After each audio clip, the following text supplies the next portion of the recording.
اعوذ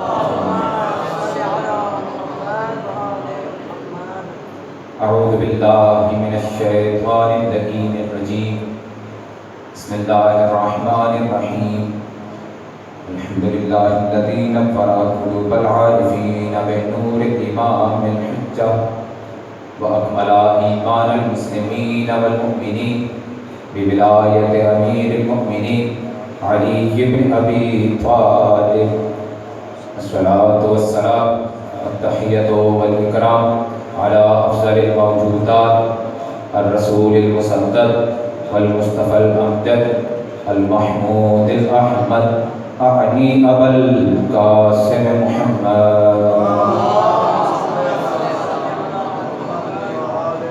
وعلى روحه ونفسه وصحبه ووصيه سيد الأذكياء والأصفياء مولى الموالي إمام المتقين علی بن ابی طالب لا سیما بقیت اللہ فی الارضین روحی و ارواحنا لمقدمہ الفداء اما بعد فقد لعنۃ اللہ علی القوم الظالمین اما بعد فقد قال اللہ سبحانہ وتعالی فی محکم خطابہ المتین وهو اصدق الصادقین بسم اللہ الرحمن الرحیم وَيَقُولُ الَّذِينَ كَفَرُوا لَسْتَ مُرْسَلًا قُلْ كَفَىٰ بِاللَّهِ شَهِيدًا بَيْنِي وَبَيْنَكُمْ وَمَنْ عِندَهُ عِلْمُ الْكِتَابِ صلوات پڑھ محمد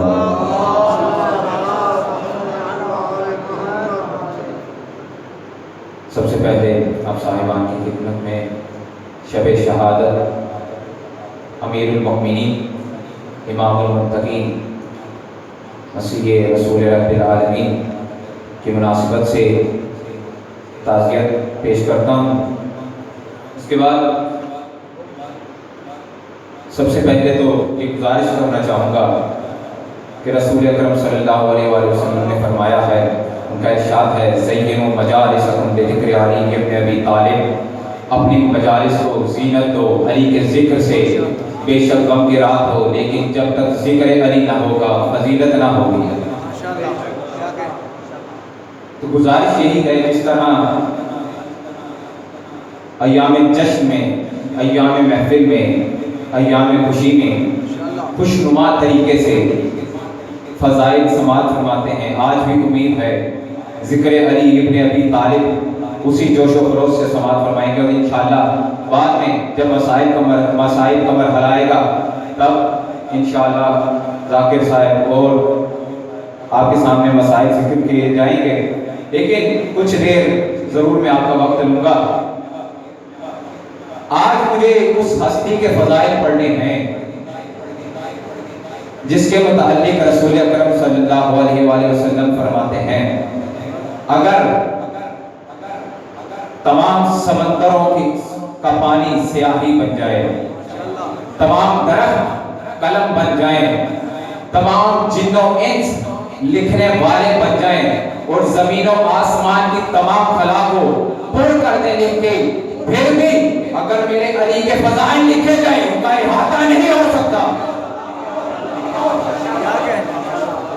اگر زمین و آسمان کی خلا کو پر کر دیا جائے علی کے فضائل سے، رسول اکرم فرماتے ہیں کہ میرے علی کے فضائل کا احاطہ نہیں ہو سکتا،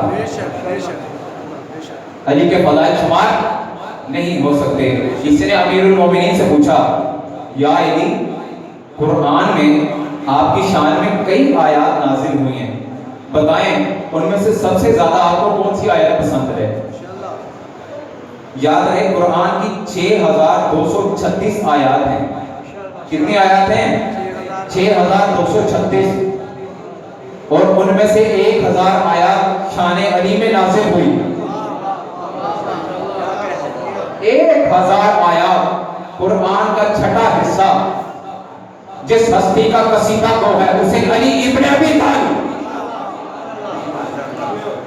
اسے علی ابن ابی طالب کہتے ہیں۔ امیر المومنین سے پوچھا، یا علی آپ کو اپنی شان میں نازل ہونے والی سب سے اچھی آیت، پسندیدہ آیت کون سی لگتی ہے؟ امیر المومنین نے فوراً جواب دیا، یہ نہیں کہا میں سوچ کے بتاتا ہوں، میں پوچھ کے بتاتا ہوں۔ رکو، 6236 آیات ہیں، ان میں سے بہت زیادہ آیات میری شان میں نازل ہوئی ہیں۔ میں ایک دفعہ دوہرات تو لوں کون سی زیادہ مجھے پسند ہے۔ یاد رکھیے، مدینے میں کچھ ایسے لوگ بھی تھے جن سے سوال ہوتا تو کہتے رکو بیٹی سے پوچھ کے بتاؤں گا۔ علی نے کہا مجھے ایک آیت پسند ہے جس کو آج میں نے سرنامہ کلام قرار دیا۔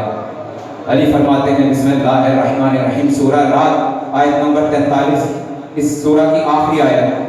وَيَقُولُ الَّذِينَ كَفَرُوا لَسْتَ مُرْسَلًا قُلْ كَفَىٰ بِاللَّهِ شَهِيدًا بَيْنِي وَبَيْنَكُمْ وَمَنْ عِندَهُ عِلْمُ الْكِتَابِ۔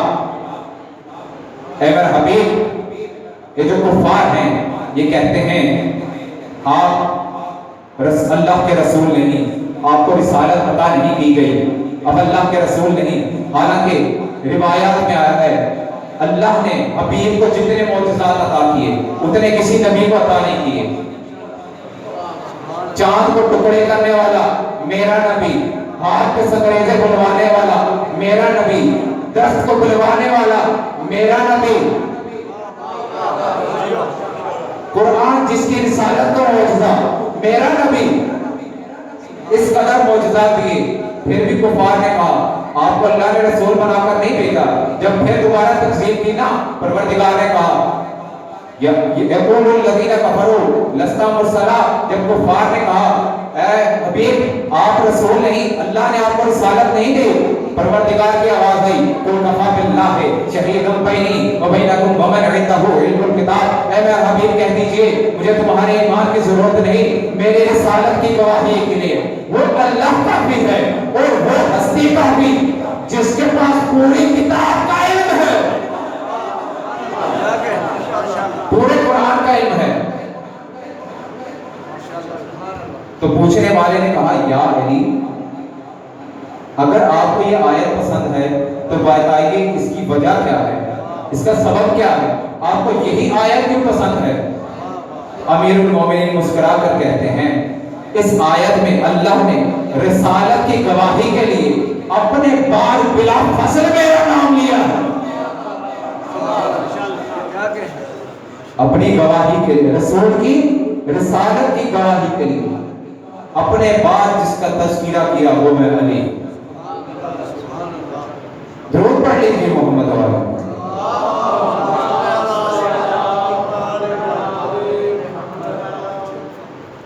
اسی رسول کی جب وفات ہوئی اس کے 6 دن بعد امیر المومنین اور حضرت ابو بکر مل کر رسول صلی اللہ علیہ وسلم کی قبر پہ آئے، اور جس حجرے میں رسول کی قبر تھی اس کے باہر جیسے ہی پہنچے امیر المومنین نے کہا پہلے قدم رکھیے۔ کس سے کہا؟ جناب ابو بکر سے کہا کہ آپ پہلے قدم رکھیے۔ یہ کتاب کا حوالہ میں دوں گا، کتاب ہے ریاض النظرہ، جلد نمبر 2 میں صفحہ نمبر 163 میں، اور ہماری شیعہ کی کتاب عربک متن میں لکھی ہوئی مقام الامام علی علیہ السلام، اس کتاب میں بھی یہ حوالہ نقل ہے، یہ لکھا ہوا ہے واقعہ۔ اس میں جیسے ہی در پہ پہنچے امیر المومنین نے کہا آپ پہلے قدم رکھیے۔ حضرت ابو بکر نے جواب دیا اتقدم علی رجل سمعت رسول اللہ صلی اللہ علیہ وآلہ وسلم علی منی بمنزلتی کمنزلتی من ربی، کیا میں ایسے قدم، حضرت ابو بکر نے جواب دیا کیا میں ایسے شخص سے اپنے قدم کو آگے بڑھاؤں جس کے بارے میں رسول اللہ صلی اللہ علیہ وسلم کو میں نے خود فرماتے سنا علی میرے نزدیک ویسے ہی ہے جیسے میری منزلت خدا کے نزدیک۔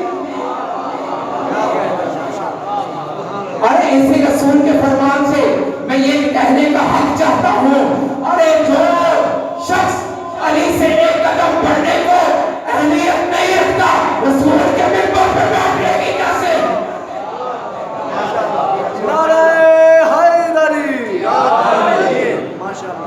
ارے جب کوئی شخص علی سے ایک قدم آگے بڑھانے کی اہلیت نہ رکھتا ہو وہ رسول کے منبر پہ بیٹھنے کی اہلیت نہ رکھتا، درود پڑھ لیجیے محمد والا۔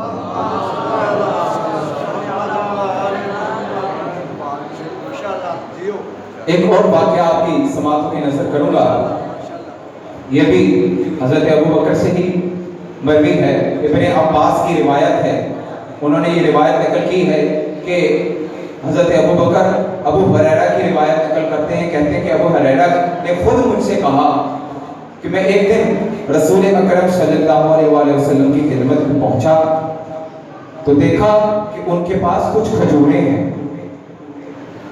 متوجہ ہے نا سارے سامعین؟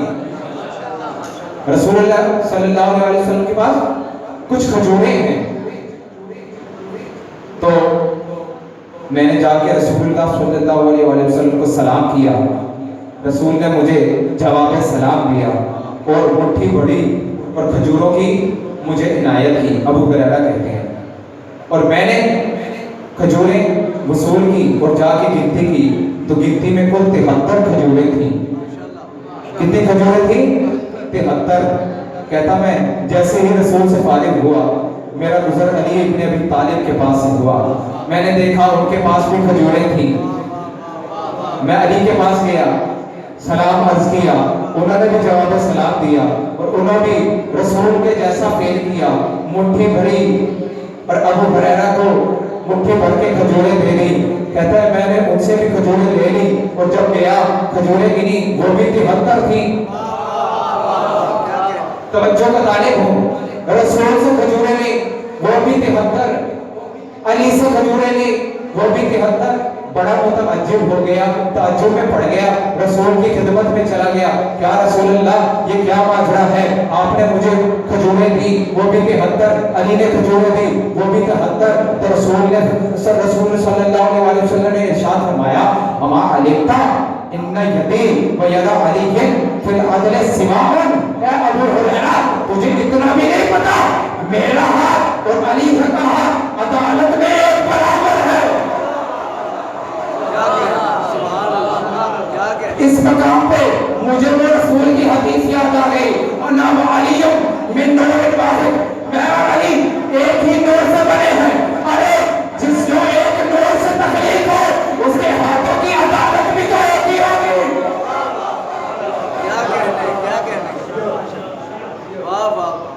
ارے جس کی تخلیق ایک نور سے ہو ان کی ہاتھوں کی عدالت ایک نہ ہو، یہ کیسے ممکن؟ اور یہ بلا ہم نے غدیر سے لی ہے، یہ بلا ولایت علی ابن ابی طالب ہم نے غدیر سے لی۔ وہاں کا واقعہ تو آپ کو یاد ہی ہے، رسول اکرم صلی اللہ علیہ وسلم نے کیا کیا تھا؟ غدیر کے موقع پہ رک گئے اور منادی کو ندا دینے کو کہا جو آگے بڑھ گئے انہیں پیچھے بلاؤ، جو پیچھے رہ گئے انہیں آگے بلاؤ۔ پتہ چلا جو آگے بڑھ گئے وہ بھی غدیری نہیں، جو پیچھے رہ گئے وہ بھی غدیری نہیں، غدیر پہ آنا پڑے گا، غدیر پہ جمع ہونا ہی پڑے گا۔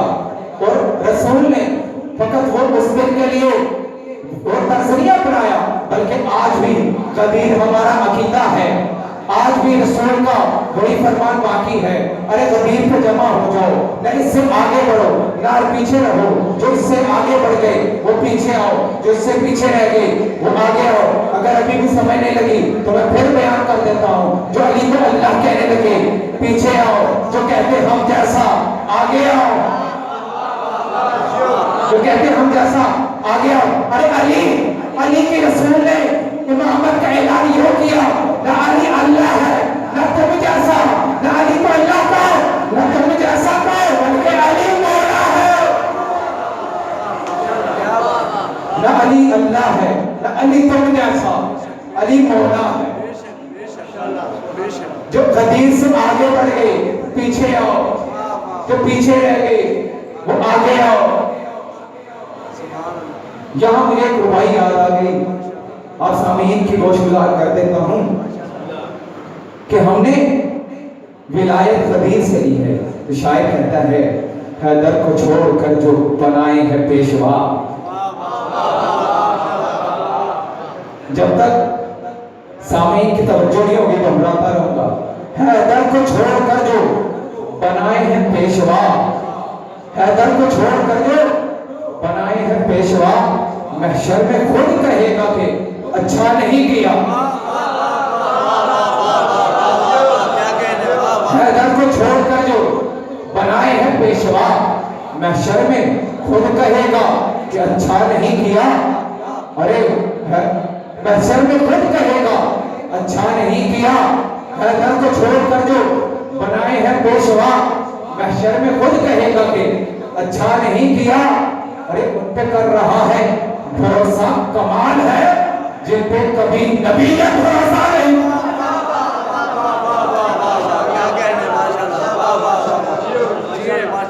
ارے ان پہ کر رہا ہے بھروسہ، کمال ہے جن پہ کبھی نبی نے بھروسہ نہیں کیا۔ یہ ولا واجب ہے۔ رسول اکرم صلی اللہ علیہ وسلم فرماتے ہیں مثل علی ابن ابی طالب، مثل علی ابن ابی طالب کمثل الکعبہ، الکعبۃ المذکورہ النظر الیہا عبادہ والحج الیہا فریضہ۔ ارے علی ابن ابی طالب کی مثال کعبہ جیسی ہے کہ کعبہ کی طرف دیکھنا عبادت ہے، اس کا حج واجب ہے۔ رسول فرماتے ہیں کعبہ کی زیارت عبادت ہے اور اس کا حج واجب ہے، اور علی کعبہ جیسا ہے، یعنی کہ علی وہ ہستی ہے جس کے چہرے کی طرف دیکھو تو عبادت، جس پہ یقین رکھنا واجب تو عبادت۔ اور اگر کوئی منکر علی ہو، یاد رکھے اس کا دامن پر یہ ذمہ نہیں ہوگا۔ وہ اپنے آپ کو یہ نہ سوچے، یہ نہ سمجھے کہ بچ جائے گا، شاید بچ جائے۔ اللہ نے خود کہہ دیا بچ نہیں سکتے۔ اگر کوئی ابھی بھی نہیں مانتا نا، میں واقعہ پڑھ دیتا ہوں۔ میدان غدیر پیغمبر اکرم نے اعلان کیا من کنت مولا ہو فہذا علی مولا، جس کا میں مولا اس کے علی مولا۔ ایک شخص تھا حارث بن نعمان فہری، کہتا یا رسول اللہ آپ نے یہ اعلان اللہ کے اذن سے کیا یا اپنی مرضی سے کیا؟ کیا کہتا ہے؟ آپ نے اللہ کے حکم سے کیا یہ اعلان یا آپ نے اپنی مرضی سے علی کا مولا بنا دیا؟ رسول نے فرمایا یہ اللہ کا حکم ہے، یہ اللہ کے اذن سے انجام دیا۔ اس نے کہا میں نہیں مانتا، اگر اللہ نے حکم دیا ہے تو اسے کہیں مجھ پہ عذاب نازل کرے، میں نہیں مانتا، بس اتنا کہنا تھا۔ قرآن میں آیت ہے سأل سائل بعذاب واقع، سائل نے جو ہی عذاب کا سوال کیا ہم نے عذاب بھیج دیا۔ اسے عذاب مانگا کہ میں علی کو نہیں مانتا، یا اللہ مجھ پہ عذاب بھیج دے۔ اللہ نے ایک کنکر پھینکی جس سے وہی ڈھیر ہو گیا۔ اور یہاں مجھے ایک پرانا واقعہ یاد آ گیا، جب ابابیل کے ذریعے اللہ نے ہاتھیوں کے لشکر پہ کنکر پھکروائے تھے۔ کیا کیا تھا؟ ہاتھی آئے تھے نا، کیا کہا تھا؟ ہم اللہ کے گھر کو گرا دیں گے، اللہ کے گھر کو گرا دیں گے۔ اللہ نے ابابیل کے ذریعے کنکر پھکوائے، وہیں ڈھیر ہو گئے۔ اللہ نے علی کے نہ ماننے والے پہ بھی کنکر پھکوایا، کعبہ کو ڈھانے والے پہ بھی کنکر پھکوایا۔ مجھے یہی سمجھ آیا اللہ کا مزاج کچھ ایسا ہے، اور جو کعبہ کا دشمن ہو اسے بھی میں کنکر سے ماروں گا، جو مولود کعبہ کا دشمن ہو اسے بھی کنکر سے ماروں گا۔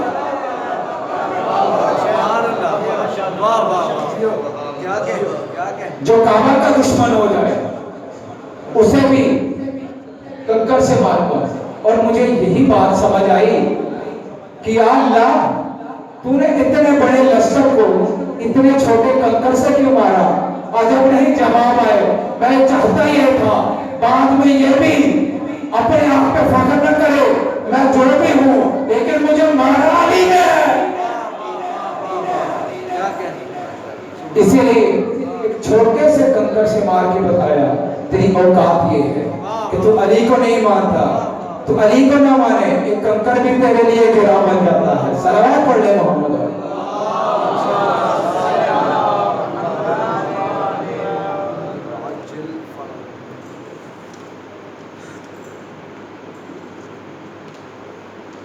اسی واقعے کو دیکھ کر شاعر نے ایک ربائی لکھی، لے کے جو بغض شہنشاہ نجف جاتا ہے،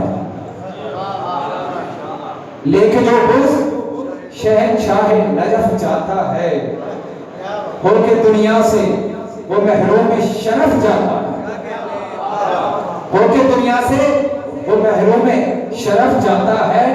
اس کی توجہ کا طالب ہوں، اس کی منزل کے تعین میں تذبذب کیسا، جو علی کی بلا کے بغیر چل جاتا ہے، شاعر کہتا ہے اس کی منزل کے تعین میں تذبذب کیسا، صاف ظاہر ہے جہنم کی طرف جاتا ہے، صاف ظاہر ہے جہنم کی طرف جاتا ہے۔ درود پڑھ لیں محمد علیہ۔ قبلہ کی صحت و سلامتی کے لیے بلند تر صلوات۔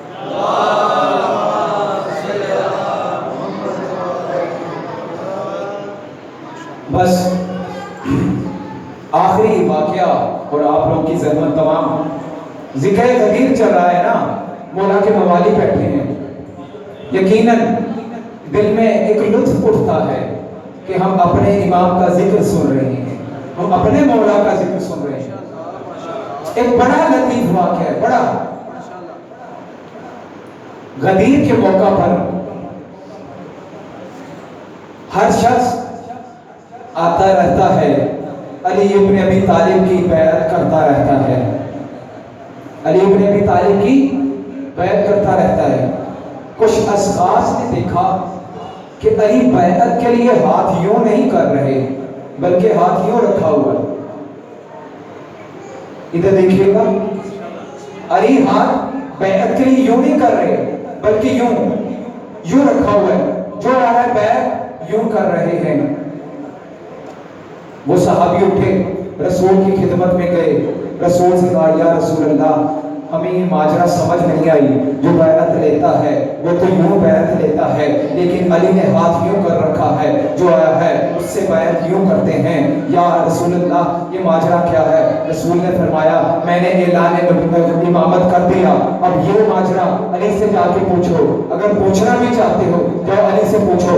علی کے پاس آئے، یا علی ہمیں یہ سمجھ نہیں آئی آپ بیعت یوں کیوں کر رہے ہیں، یوں کیوں نہیں کر رہے؟ علی علیہ السلام فرماتے ہیں کیا تو نے ابھی اعلان نہیں سنا؟ رسول نے فرمایا اس کا گوشت میرا گوشت، اس کا کام میرا کام، اس کے ہاتھ میرے ہاتھ، اور اللہ کا اعلان نہیں تو نے سنا؟ ان الذین یبایعونک یبایعون اللہ ید اللہ فوق ایدیہم، اے میرا حبیب جو آپ کی بیعت کرتے ہیں وہ آپ کی بیعت نہیں کرتے، وہ اللہ کی بیعت کرتے ہیں، اور اللہ کا ہاتھ ہمیشہ بلند رہتا ہے۔ آیا تجھے سمجھ آیا کہ علی ہاتھ یوں کیوں رکھ رہے ہیں؟ یوں نہیں رکھ رہے، علی کا ہاتھ کوئی عام ہاتھ نہیں ہے، اللہ کا ہاتھ۔ علی کا ہاتھ کسی کے زیر نہیں ہوتا، علی کا ہاتھ ہمیشہ فوق بلند رہتا ہے،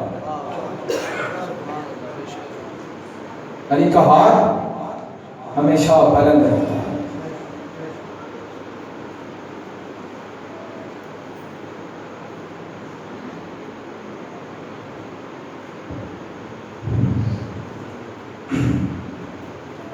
بس ازادار فضائل سن چکے، اس قدر فضیلت کی شخصیت ہے علی۔ آپ نے سوال کیا نا، رسول نے کہا کہ اگر تمام سمندروں کا پانی سیاہی بن جائے، تمام درخت قلم بن جائیں، جن و انس گننے والے لکھنے والے بن جائیں، زمین و آسمان کی خلا علی کے فضائل سے پر کر دی جائے نا، علی کی فضیلت شمار نہیں ہو سکتی، مگر ہائے رے علی، شب 19 آئی نا، شب ضربت آئی نا، امیر المومنین اپنی بیٹی ام کلثوم کے گھر تھے۔ روایت کہتی ہے 40 ہجری کا رمضان وہ رمضان تھا جس میں علی نے ہر افطاری میں 3 لقموں سے زیادہ کھانا تناول نہیں کیا۔ علی کے بچوں کا دل جلتا تھا، یا علی بابا جان آپ کھانا کیوں نہیں کھاتے؟ علی کہتے میں نہیں چاہتا کہ جب میں بارگاہ خدا میں جاؤں تو میرے پیٹ میں کچھ ہو، میں چاہتا ہوں جب میں خدا کی بارگاہ میں پہنچوں میرا پیٹ خالی ہو۔ بس اتنا کہتے تھے، بچوں کو غم کی خبر مل جاتی کہ اس سال اس ماہ رمضان کچھ ہونے والا ہے، بابا کو کچھ ہونے والا ہے۔ عزادارو جب شب 19 پہنچی نا، علی ام کلثوم کے گھر تھے، علی کے سامنے دسترخوان لگا، بی بی نے علی علیہ السلام کے سامنے نمک، دودھ اور روٹیاں رکھی۔ علی نے کہا بیٹا کیا تم نے کبھی دیکھا ہے کہ علی کے دسترخوان پہ اتنی نعمتیں ہوں؟ بی بی نے چاہا کہ نمک اٹھا لوں بابا دودھ پینے۔ امیر المومنین نے فرمایا کہ بیٹی یہ دودھ اٹھا لو، کوفے میں بڑے یتیم ہے۔ بیٹی نے دودھ اٹھایا، امیر المومنین نے روزہ افطار کیا اور بچے آئے۔ اس شب امیر المومنین کے ساتھ کچھ وقت بتایا، اور جب سب بچے چلے گئے نا، علی اپنی محراب عبادت پہ آئے اور ایک دفعہ عبادت میں مشغول ہو گئے، اور پھر ایک دفعہ اٹھے، صحن خانہ میں آئے، آسمان کی طرف دیکھا اور ایک دفعہ ایک جملہ کہا، ہاں یہ وہی رات ہے کہ جس کا مجھے مصطفیٰ نے وعدہ کیا تھا، آج یہ وہی شب ہے کہ جس شب کا محمد مصطفیٰ نے مجھ سے وعدہ کیا تھا، آج وہی شب ہے کہ جس رات کا مجھ سے وعدہ کیا گیا تھا۔ علی پھر دوبارہ مصلی عبادت پہ آئے، اپنی عبادت انجام دی اور سحر کا وقت آیا۔ علی نے سحری کی، نماز شب ادا کرنے کے بعد جو ہی صحن خانہ میں پہنچے، مسجد کی طرف جانے کا ارادہ کیا نا، عزادارو ایک دفعہ گھر میں کچھ بطخیں تھیں، بطخوں نے گریہ شروع کر دیا، بطخیں نے اونچی اونچی کوہرام مچا دیا۔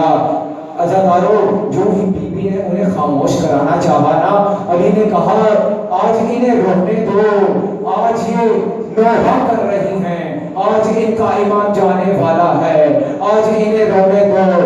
عزادارو جیسے ہی امام مسجد میں آئے، وہ دستہ اذان پہ پہنچے، آج علی نے اپنی زندگی کی آخری اذان دی، علی کی آواز ارے کوفے میں گونجے، اللہ اکبر۔ ارے جیسے ہی یہ اذان زینب ام کلثوم کے کان میں پہنچی ہوگی، نہ معلوم کیسے بیٹیوں نے اذان سنی ہوگی۔ ارے علی اذان دے کے نیچے اترے، ارے ایک دفعہ نماز شروع ہوئی، ابن ملجم پڑھا، ارے ایک تیل کا مار کیا۔ روایت کہتی ہے ارے علی کے شگاف ہو گیا، علی نے بلند ہو کے کہا ارے فستو رب الکعبہ، ارے ضربت کا لگنا تھا، ارے آواز پہنچے تعظمت واللہ ارکان الہدی قتل علی المرتضی، ارے خدا کی قسم ہدایت کے ارکان منہدم ہو گئے، ارے علی مرتضی قتل ہو گئے۔ ارے جیسے ہی آواز علی کی بیٹیوں نے سنی، نہ معلوم کیا ان پہ بپا ہوا ہوگا۔ ارے صحابہ رونے لگے، ارے علی کو کمبل میں ڈالا، ارے گھر کی طرف لے کے چلے۔ ارے جو ہی گھر کے باہر پہنچے نا، کچھ صحابہ ساتھ تھے، علی نے حسن کو بلایا، کہا حسن ان صحابیوں سے کہو کہ اب اس سے آگے نہ بڑھیں، یہیں سے واپس چلے جائیں۔ اصحاب نے رو کر کہا مولا ہم آپ کے چاہنے والے ہیں، ارے مولا ہم آپ سے محبت کرتے ہیں، ہم آپ کے آخری لمحات آپ کے ساتھ گزارنا چاہتے ہیں۔ مولا نے کہا میری مجبوری سمجھو، یہاں سے آگے نہ بڑھو، ارے یہاں سے واپس چلے جاؤ۔ اصحاب نے کہا مولا کیا مجبوری؟ ارے علی نے رو کر کہا ارے میری زینب کو ارے میرے زخمی ہونے کی خبر پہنچ گئی، ارے میں نہیں چاہتا ارے میری بیٹیوں کے رونے کی آواز تمہارے کانوں میں پڑے۔ ارے ہائے رے علی، ارے 40 ہجری، ارے نیک اور پاک صحابیوں کے کان میں ارے زینب کی آواز برداشت نہیں۔ ارے ہائے رے کربلا، یزید کا دربار ہوگا، ارے زینب کا خطبہ ہوگا، ارے شرابی شراب سے ارے زینب بھائی کے سر کو دیکھتی ہوگی اور خطبہ دینا پڑے گا۔ انا للہ و انا الیہ راجعون۔